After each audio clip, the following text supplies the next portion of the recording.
नमस्कार, मी राहुल कुलकर्णी. पुन्हा एकदा तुमचं स्वागत आहे. प्रवासात आहोत, पण एक महत्वाचे अपडेट आणि कायद्याच्या अनुषंगाने त्याचं विश्लेषण ते महत्वाचं आहे. कारण दिवंगत संतोष देशमुख यांच्या खून प्रकरणातले प्रत्येक छोटे मोठे तपशील तुम्ही आमच्या डिजिटल प्लॅटफॉर्मवरती पाहत आहात.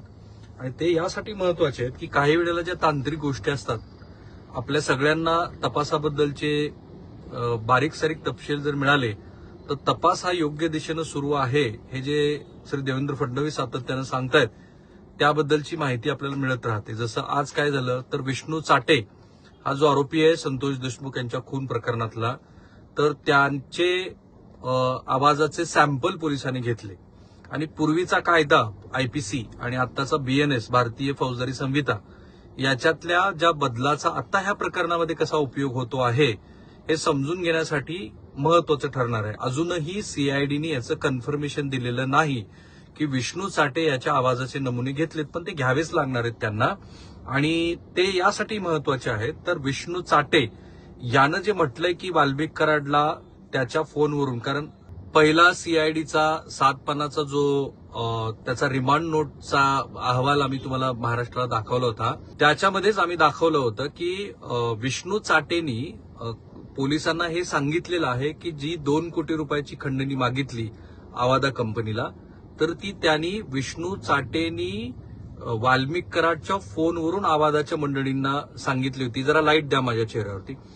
तर त्याच्यामुळे ना की ह्या प्रकरणामध्ये आता विष्णू चाटेचा जो सहभाग आहे तो तर स्पष्ट झालाय, पण वाल्मिक कराडचा जो सहभाग आहे तो दिवंगत संतोष देशमुख यांच्या खुनाच्या दृष्टीनं महत्वाचा ठरणार आहे. कारण त्याच्यात जर वाल्मिकच्या ह्या आवाजाचे नमुने जोडले गेले आणि जसं ह्या आरोपींची कोठडी एक्सटेंड करताना सीआयडीने सांगितलं आहे की ह्या आरोपींच्या जे गुन्ह्यातले सहभागी आहेत ते जेव्हा दिवंगत संतोष देशमुखला मारहाण करत होते तेव्हा ते व्हिडिओ कॉल करून दाखवत होते, म्हणून हे आवाजाचे पुरावे महत्वाचे आहेत.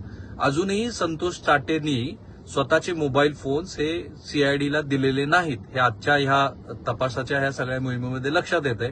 आणि म्हणून पूर्वीचा आयपीसी आणि आत्ताचा भारतीय न्याय संहिता ह्याच्यामध्ये आवाज हा फार महत्वाचा ठरणार आहे. पूर्वी आवाज इतका महत्वाचा नव्हता, तर ते काय आहे की ज्या कारणामुळं ह्या सगळ्या प्रकरणामध्ये शेवटी वाल्मिक कराड सुद्धा गुंतत चाललेला आहे. आणि कदाचित हे आवाजाचे नमुने मिळले, जोडले गेले तर जे ह्या गुन्ह्यामध्ये आरोपी नाहीयेत आणि ज्यांना आरोपी करण्याची अपेक्षा सगळ्या महाराष्ट्राला आहे, असे सगळे लोक ह्या गुन्ह्यामध्ये जोडले जातील. आपण टप्प्याटप्प्याने बघू. आणि जरा तांत्रिक जरी असला ना तरी महत्वाचं आहे की ह्या प्रकरणामध्ये जे संदर्भ येत आहेत ते काय महत्वाचे. तर काय झालंय की भारतीय न्याय संहितेमध्ये अलीकडच्या काळामध्ये काही बदल झालेत आणि ते बदल फार महत्वाचे आहेत. त्याच्या आधी पूर्वीचे नियम काय होते ते आपण लक्षात घेऊ. तर पूर्वी काय होतं की भारतीय न्याय प्रणालीच्या फौजदारी कायद्यामध्ये जे अलीकडे महत्वपूर्ण बदल केलेत आणि ब्रिटिश कालखंडातले जे जुने कायदे रद्द केले ते कायदे 1 जुलै 2024 पासून फौजदारी संहितेमध्ये आले. आता त्यामुळे काय होणार आहे, ते भारतीय न्याय संहिता या नवीन संहितेत 358 कलमे आहेत, ज्याच्यामध्ये 21 नवीन गुन्ह्यांचा समावेश केलेला आहे. 41 गुन्ह्यामध्ये कारावासाची शिक्षा वाढवलेली आहे आणि 81 गुन्ह्याच्या शिक्षेमध्ये वाढ करण्यात आलेली आहे. तर हे जरा महत्वाचं आहे, कारण आपल्याला ह्या प्रकरणातले प्रत्येक छोटे मोठे तपशील आपल्याला लक्षात घ्यायचे. दुसरा मुद्दा, भारतीय सुरक्षा संहिता या संहितेमध्ये 531 कलम आहे, ज्याच्यामध्ये 177 कलम बदलण्यात आली आहेत. नवीन कलमांचा समावेश केलाय. अटक, तपास आणि खटला चालवण्याच्या प्रक्रियेमध्ये सुधारणा केली आहे. तिसरा मुद्दा, भारतीय साक्ष अधिनियम, हे लक्षात ठेवा कारण हे पुढे संतोष देशमुख यांच्या प्रकरणामध्ये अत्यंत महत्वाचं ठरणार आहे. भारतीय साक्ष अधिनियम या अधिनियमामध्ये 170 कलम आहेत, ज्याच्यामध्ये 24 कलमामध्ये बदल करण्यात आलेत. 2 नवीन कलम स्पष्ट समाविष्ट करण्यात आले, तरी 6 कलम रद्द केलेली आहेत. या खटल्यामध्ये तथ्य कसे सिद्ध करायचे, जबाब आणि साक्ष कसे नोंदवायचे याच्याबद्दलचे नवे तपशील आलेले आहेत. आता काय आहे की आज संतोष चाटेचा जो आवाजाचा नमुना घेतलाय तो का महत्वाचा ठरणार आहे ते इथे आता स्पष्ट होत आहे. या नवीन कायद्यामध्ये इलेक्ट्रॉनिक आणि डिजिटल पुराव्यांना अधिकृत मान्यता देण्यात आलेली आहे. पूर्वी तसं नव्हतं. पूर्वी काय होतं तेही मी तुम्हाला सांगतो. पूर्वी काय होतं की डिजिटल हे जे आवाजाचे नमुने वगैरे आहेत, कारण आता आपण एआयच्या जगाकडे चाललो. तर एआय मध्ये आपण मधल्या काळामध्ये बघितलं की निवडणुकीच्या काळामध्ये श्रीमती सुप्रिया सुळे आणि काही मंडळींचे आवाजाचे नमुने हे एआयच्या माध्यमातून ह्या निवडणूक काळामध्ये प्रभाव ठरतील अशा पद्धतीने रिलीज केले असा आरोप होता वगैरे. तर आता ह्या डिजिटल पुराव्यामध्ये यांना अधिकृत मान्यता देण्यात आलेली आहे. त्यामुळं आवाजाच्या नमुन्यासह इतर डिजिटल पुरावे हे न्यायालयामध्ये गृहीत धरले जात आहेत.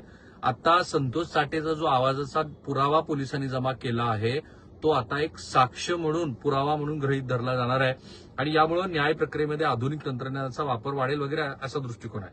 आता पूर्वीचे नियम काय होते? पूर्वीचा इंडियन एव्हिडन्स ऍक्ट 1872 काय म्हणतो तर दर्जात्मक मर्यादा काय होता? पूर्वी डिजिटल पुरावे स्वीकारले जात असले तरी ते दुय्यम पुरावे मानले जात होते.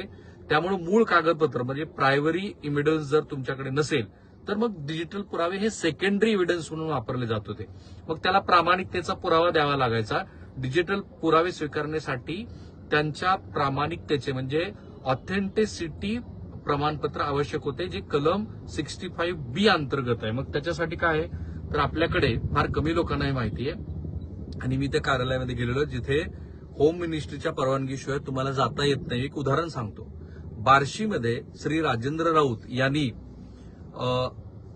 एक पोलीस अधिकारी त्यांच्या पत्नी संदर्भामध्ये एक वक्तव्य केलं होतं आणि त्याच्यावरती त्यांच्या विरोधामध्ये फौजदारी समितीमध्ये गुन्हा दाखल झाला होता. राजेंद्र राऊत जे आता माजी आमदार आहेत ज्यांनी मधल्या काळामध्ये श्री मनोज जरांगे पाटील यांच्या विरोधामध्ये भूमिका घेतली आणि त्या प्रकरणामध्ये राजेंद्र राऊत यांनी ज्यांच्याविषयी अपशब्द वापरलेले आहेत तर ती जी ऑडिओ क्लिप आहे त्याला ऑथेंटिसिटी ही गृह विभागाचा जो स्पेशल डिपार्टमेंट आहे त्याच्याकडनं घ्यावी लागली आणि त्या डिपार्टमेंटने रिपोर्ट दिला. तर राजेंद्र राऊत जे बोललेले आहेत त्या बोलण्यामध्ये काही कदाचित भेसळ झालेली असावी हे सर्टिफिकेट आहे आणि त्यामुळे राजेंद्र राऊत यांच्या विरोधातलं ते प्रकरण रद्द झालं. पण आता इथे बदल झालाय आणि म्हणून संतोष साठेचा हा जो पुरावा आहे तो का महत्वाचा आहे तर पूर्वी काय होतं तर ऑथेंटिसिटी प्रमाणपत्र घ्यावं लागायचं. संबंधित इलेक्ट्रॉनिक उपकरणाचा व्यवस्थापक किंवा तंत्रज्ञानाचे 65B सर्टिफिकेट सादर नाही केले तर मग डिजिटल पुरावा गृहीत धरला जात नव्हता. आता पुराव्यामध्ये त्यावेळेला साशंकता असायची कारण डिजिटल फाईल जसं email, CCTV footage, call recording बदलणे किंवा फसवणूक करणे शक्य असल्याने त्यावर न्यायालय सहसा विश्वास ठेवायचं नाही आणि त्यामुळे न्यायाधीश हे इतर पुरावे बघायचे. आता नवीन कायदा काय झालाय मी तुम्हाला सांगतो ते फार महत्वाचं आहे कारण आज जे संतोष साठेचे ऑडिओ क्लिप घेतलेले आहेत त्या जर सिद्ध झाल्या तर त्याच्यामध्ये वाल्मिक कराडचा विष्णू साठे, माफ करा काही प्रेक्षकांनी लक्षात आणून दिलं, थँक्यू सो मच. आता हे काय रोजच्या याच्यामध्ये ना इतकी नावं आणि ह्या गोष्टी आहेत त्या कदाचित मुख्य मुद्दा सांगताना काही नावं इकडे तिकडे होऊ शकतात. तर हा जो विष्णू साठे आहे त्याचा जो पुरावा आहे तो महत्वाचा आहे. नवीन कायद्यानुसार भारतीय साक्ष अधिनियम 2023 जो 1 जुलै 2024 पासून लागू झाला डिजिटल पुराव्यांना अधिकृत मान्यता मिळालेली आहे. डिजिटल आणि इलेक्ट्रॉनिक्स पुरावे आता प्राथमिक पुरावा म्हणून गृहीत धरला जातोय. विष्णू साठेचे जे ऑडिओ आताचे जे सॅम्पल आहेत ते जर जुळले तर कुठल्याही वेगळ्या पुराव्याची आता आपल्याला गरज नाही. बघा उदाहरणार्थ आता हे डिजिटल आणि इलेक्ट्रॉनिक पुरावे आता प्राथमिक पुरावे म्हणून गृहीत धरले जाणार आहेत तर कोणते?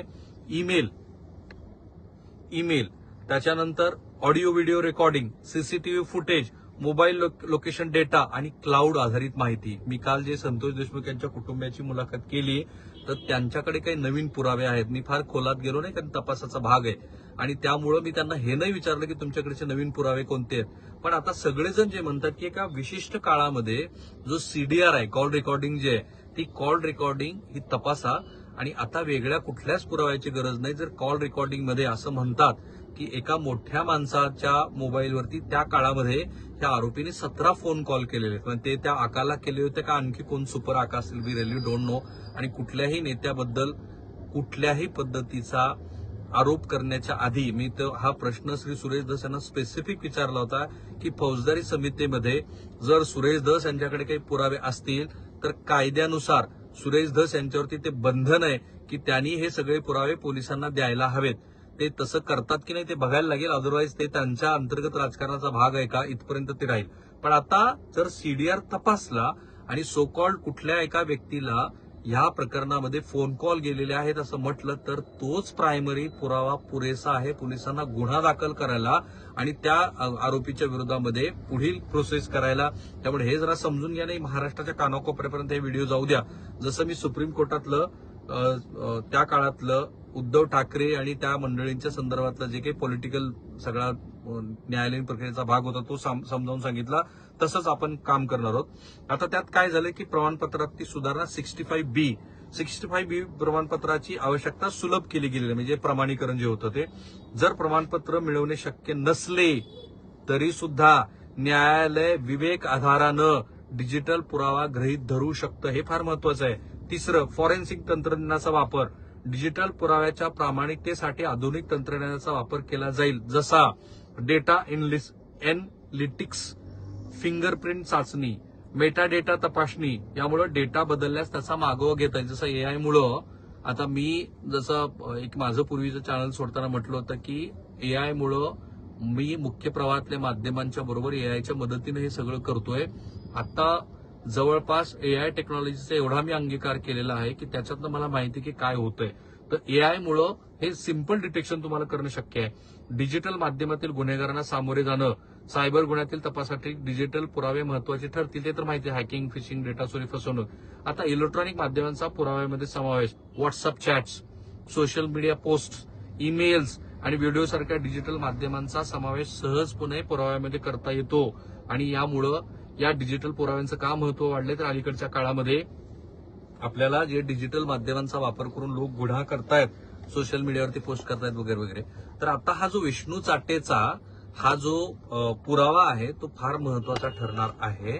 आणि म्हणून ह्या सगळ्या प्रक्रियेमध्ये आपलं पूर्ण लक्ष असणार आहे की विष्णू चाटेचे हे जे सॅम्पल घेतले गेलेले आहेत ते जर ह्या वाल्मिक कराडच्या आवाजाशी जोडले गेले तर मग मात्र त्या ज्या ऑडिओ क्लिप आणि सीआयडीकडे जे व्हिडिओ क्लिप्स आहेत की ज्याच्यातनं दुर्दैवी संतोष देशमुख यांना मारहाण करत असताना जी ही मंडळी व्हिडिओ रेकॉर्डिंग करत होती, तर तो पुरावा सीआयडी आता फक्त इव्हिडन्स ह्या बेसवरती ज्यांच्या विरोधामध्ये त्यांना गुन्हा दाखल करायचा आहे त्याच्या विरोधात ते वापरू शकतो. आम्ही हा प्रयत्न करणार आहोत की ह्या निमित्ताने दिवसभरामध्ये ज्या महत्वाच्या घडामोडी घडतायत त्याचं नीट व्यवस्थित असं विश्लेषण तुमच्यासमोर करायचं. थांबूया आपण इथे.